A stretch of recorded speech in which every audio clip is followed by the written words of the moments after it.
Assalamualaikum warahmatullahi wabarakatuh. Perkenalkan, nama saya Sahrul Gunawan dari kelas 12 IPA akan mempresentasikan hasil resensi saya yang berjudul Life and Other Near-Death Experience. Identitas novel ini yang pertama adalah judulnya ya, Life and Other Near-Death Experience, pengarangnya Camelia Pagan, penerbit PT Gramedia Pustaka Utama, kota terbit Jakarta, tebal buku 315 halaman, tahun terbit 2018, harga 80.000. Oke, selanjutnya yang saya bahas adalah unsur intrinsik ya. Di sini tema yang saya ambil setelah membaca novel ini adalah hidup itu pilihan, berjuang atau mati. Tokoh dan perwatakan ya, selanjutnya tokoh dan perwatakan di dalam novel Life and Near Death Experience ini tidak menggunakan perwatakan hitam putih, dikarenakan terjadi perubahan sifat si tokoh dari jahat menjadi baik yang dialami tokoh utama, yaitu Elizabeth Miller atau Libby. Yang pertama adalah tokoh utama Elizabeth Miller yang sifatnya jahat atau antagonis. Di sini ada pemarah, jahat, dan putus asa. Selanjutnya yang perubahan sifat menjadi baiknya, protagonisnya di sini ada baik, peduli dan perhatian, rendah hati, ceria, optimis, cengeng, dan cengeng. Oke, selanjutnya adalah tokoh inti atau tokoh sampingan. Tokoh inti atau tokoh sampingan di sini ada yang pertama adalah Dr. Sandres, peduli dan khawatir, tegas dan tidak percaya. Selanjutnya di sini ada Tom, protagonis ya, peduli dan khawatir, jujur, rendah hati. Selanjutnya di sini ada Paul, peduli, khawatir, penyayang, pemarah. Selanjutnya ada Siloh, baik hati, pemarah, jujur. Selanjutnya ada Milagros atau Milagros ya, ini ramah, peduli, dan khawatir. Selanjutnya ada Jackie lagi, protagonis ya, pemarah, tegas, baik dan peduli. Dan yang terakhir adalah perhatian. Selanjutnya di sini yang ketiga adalah tokoh pembantu. Di sini ada Dad, Mom, O'Reilly, Charlie, Jess, Junaid, Tai Osir, Alex, C. Broderick, dan Raj. Alur pada novel Life and Other Near-Death Experience ini menceritakan tentang tokoh Elizabeth Miller yang terkena kanker dan harus berjuang melawan penyakit tersebut dan melawan egonya sendiri untuk bisa melanjutkan hidup. Latar, di sini ada latar tempat ya. Latar tempat di sini ada rumah sakit, rumah, dapur,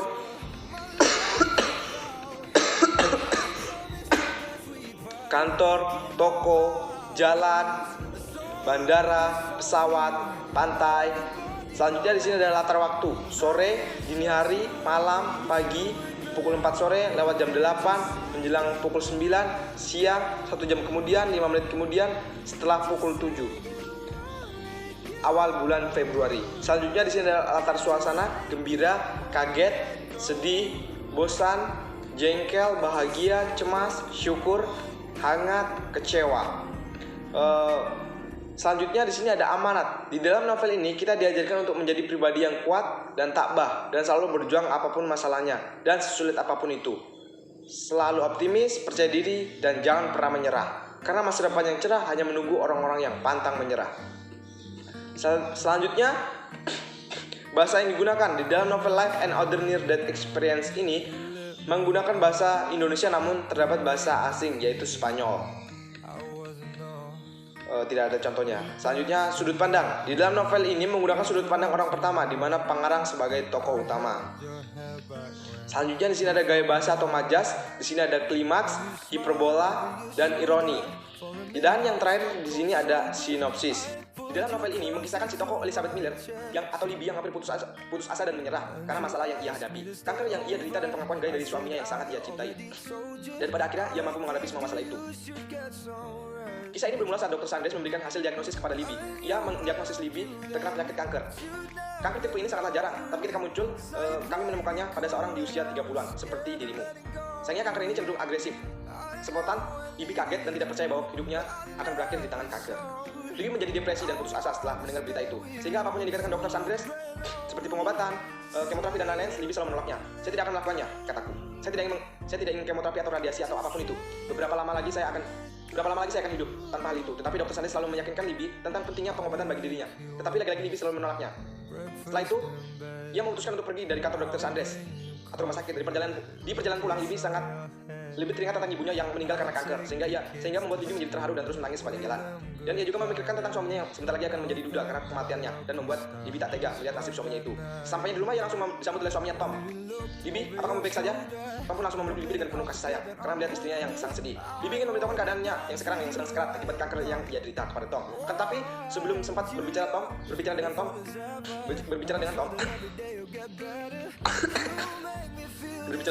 Tom langsung berkata, Libby. Dan Tom juga tiba-tiba melepaskan pelukannya kepada Libby. Tentu Libby mengira bahwa Tom sudah mengetahui tentang penyakit itu. Akan tetapi kenyataannya Tom ingin memberitahukan hal lain kepada istrinya tersebut. Tom memberitahu Libby bahwa dia telah berkonsultan dengan psikolog baru. Libby, aku baru saja berkonsultan dengan terapis yang baru, ujar Tom. Libby, apa kau dengar aku? Tom bertanya. Akhirnya Tom pun mulai berkata jujur kepada Libby. Aku mungkin gay. Mendengar hal itu, Libby pun shock dan kaget. Astaga, Libby benar-benar tidak menyangka tentang kebenaran yang baru saja ia dengar, bahwa suaminya yang sangat dia cintai selama ini ternyata suka penis. Libby benar-benar sangat depresi berat karena makin banyak masalah yang ia hadapi. Yang pertama kanker, dan yang kedua pengakuan gay dari suaminya. Libby yang saat ini sangat kesal dan kecewa kepada Tom. Tanpa sadar ia mengambil garpu dari meja perabotan dan langsung menancapkan garpu tersebut ke tangan Tom. Kata Tom. Keributan pun terjadi antara Tom dan Libby, dan pada akhirnya Tom diusir oleh Libby dengan cara diancam. Sekarang pergi dari rumah ini sebelum aku menusukmu lagi. Tom pun pergi dari rumah dengan rasa takut dan bersalah. Setelah Tom pergi, Libby kembali menangis dan meratapi nasib yang ia derita. Kenapa ia bisa mendapatkan 2 kabar buruk sekaligus dalam kurun waktu setengah hari, yang membuat hidupnya hancur. Dan akhirnya Libby memutuskan untuk minum pil tidur milik Tom, dan ia pun bisa tidur dengan nyenyak dan bisa istirahat sejenak dari masalahnya itu. Keesokan paginya Libby memberitahukan masalah ini kepada saudara kembarnya Paul. Tetapi Libby tidak memberitahukan masalah kanker yang ia derita karena takut Paul cemas dan khawatir. Ia hanya menceritakan masalah Tom saja. Tom gay, Paul, bagaimana mungkin dia bisa melakukan itu padamu? Apakah kamu baik-baik saja? Paul sangat sayang kepada Libby, sehingga ia merasa iba dan ikut sedih atas kejadian yang menimpa saudara kembarnya itu. Beberapa jam setelah Libby mengabari Paul tentang keadaannya, Libby memutuskan untuk pergi bekerja meskipun keadaannya sedang kacau. Setibanya di kantor, Libby langsung mendapatkan sarapan pagi, omelan dari atasan. Libby, Jackie berteriak dari depan kantornya. Tahukah kau, aku sudah berada di sini sejak pukul 6:30 pagi. Aku berharap kau datang lebih awal untuk menembus aksi menghilang kemarin. Belum lagi cuti satu hari minggu lalu. Libby mengabaikan ocehan bosnya tersebut dan mencoba bersikap ramah kepada Jackie dan berkata, selamat pagi Jackie. Dan di kantor Libby bekerja seperti hari-hari biasa tanpa memikirkan masalahnya. Setelah selesai dengan pekerjaan dan tugas-tugasnya sebagai asisten di perusahaan Jackie, Libby meminta izin kepada Jackie untuk mengambil cuti selama 1 sampai 2 minggu. Akan tetapi Jackie tidak mengizinkannya dan beralasan bahwa akan ada proyek besar untuk perusahaan Ming, sehingga banyak tugas yang harus dikerjakan. Dan juga menuduh Libby bahwa dia cuti hanya untuk liburan dan bersenang-senang di daerah tropis. Libby pun membantahnya, Jackie, aku tidak akan pergi ke daerah tropis dan semacamnya. Aku harus menangani urusan pribadiku. Aku akan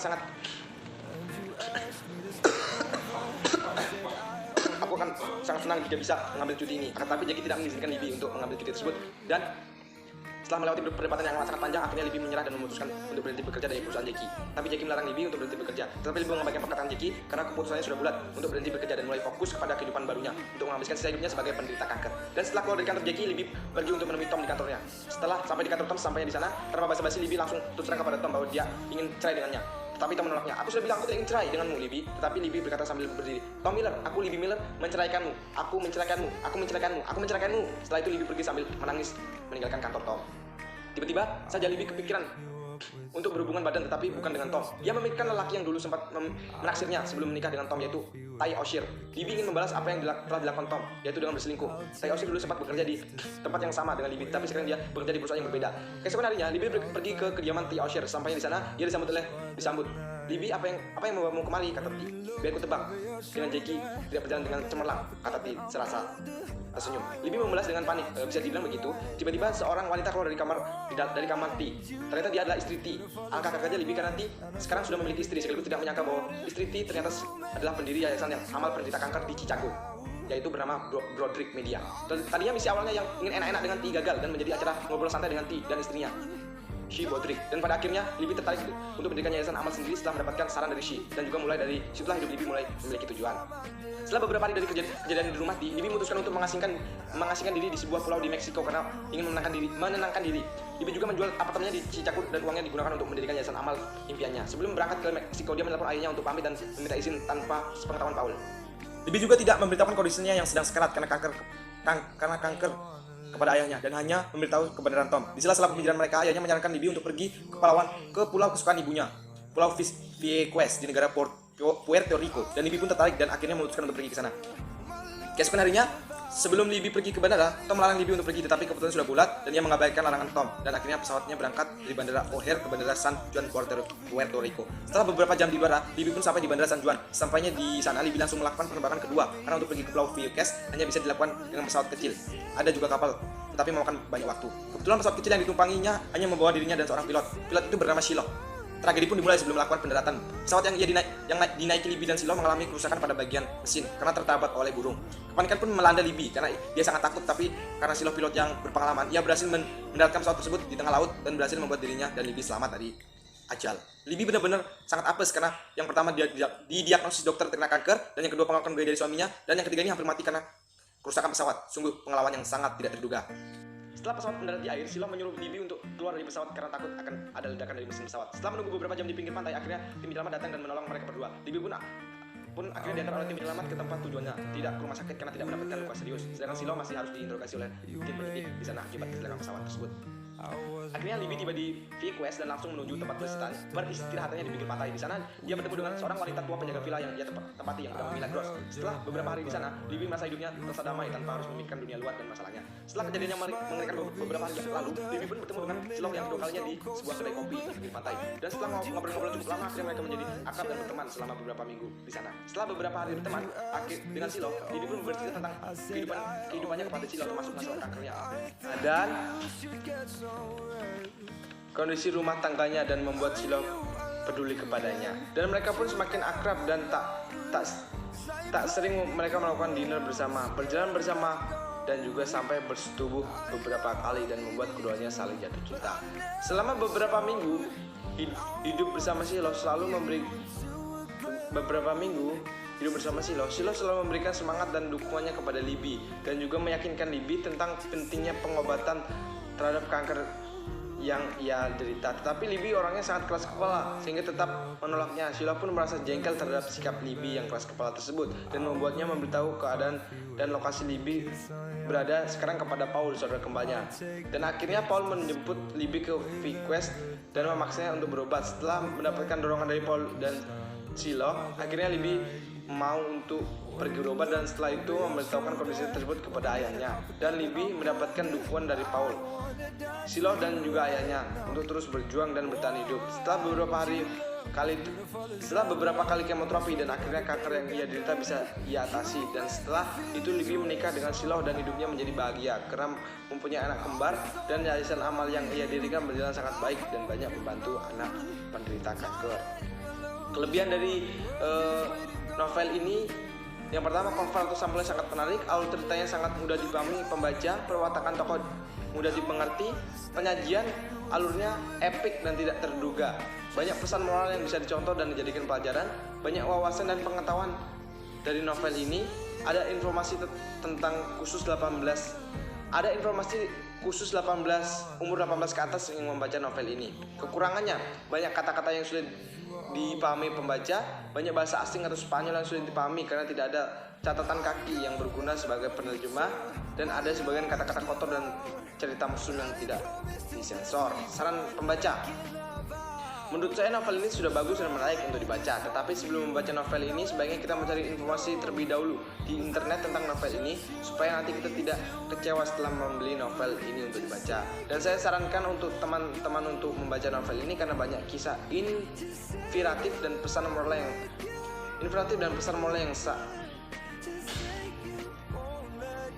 yang bisa kita contoh dan jadikan pelajaran hidup. Saran untuk penulis, menurut saya penulis harus banyak memperbaiki novel ini seperti mengurangi kata-kata yang sulit dipahami atau pemborosan kata, memperbaiki sedikit kata-kata yang salah ejaan, dan memberikan catatan kaki pada novel ini supaya pembaca bisa paham bahasa asing yang ada di novel ini. Kesimpulannya, melalui novel ini kita diajarkan untuk tidak mudah menyerah dan pada setiap keadaan yang kita alami, walaupun kita berada pada keadaan terpuruk sekalipun. Juga untuk tidak menyalahkan siapapun karenanya. Nasib memang sudah digariskan oleh Tuhan, dan manusia tidak dapat mengubahnya. Yang bisa dilakukan manusia hanyalah menjalani hidup yang digariskan Tuhan untuk menyukurinya. Sekian dari penjelasan saya. Apabila ada kata-kata yang kurang jelas atau kurang dipahami, mohon maaf. Kurang lebihnya mohon maaf. Sekian, wassalamualaikum warahmatullahi wabarakatuh. Me to stay over. I said I already told you. I think that you should get some rest.